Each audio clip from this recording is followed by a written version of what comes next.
the bids for the high ACOS products, high ACOS campaigns, and we are going to reduce the bids and we are going to increase the bids for the proven ones. So basically, we are going to use bulk operations to optimize our bids and our campaigns. So now you can look at when we go to file the week's data, your weekly task, then you will know exactly when you have to perform this action. Now what you have to do is you have to come to your advertisement dashboard and go to this bulk operation template file, the bulk operation page. And in that you have to download this you have to download this bulk operation template. Okay. Sorry, you have to create a template. Okay. Now you can look for 30 days or 60 days. Okay. You can look for 30 days or 60 days. If you haven't optimized yet so far, then go for 60 days. But if you are optimizing regularly, then 30 days and 14 days is okay for you. Okay. So I'll select the 60 days. I am assuming you are a brand and haven't optimized yet. So then create the spreadsheet, and the spreadsheet will be created here, and then you can download it. Now I have already downloaded it. So let me open that up. So let me just open that up. So here you can see this is the thing. When you download, you can upload it to Google Sheet because you can optimize it better in Google Sheet using formulas and all.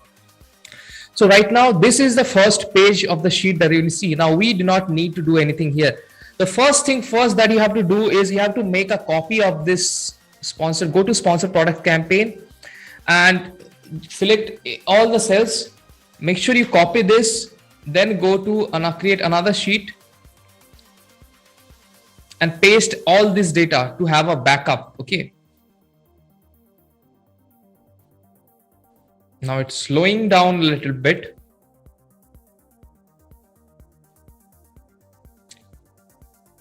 So you can paste it here. Okay. You can paste all the data here so that you will have a backup. Now, why do you need a backup? I will tell you that as well, because every change that you are going to do in this sheet, it is going to impact your current campaigns.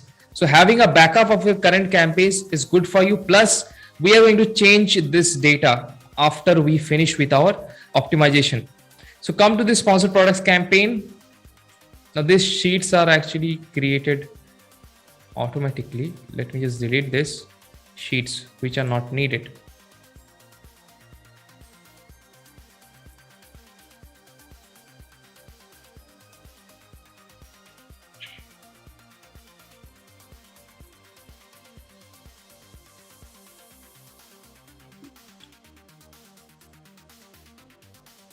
So we will do all this in this file. Okay. So let's make it working file. Now there will be few changes that we have to do. Okay.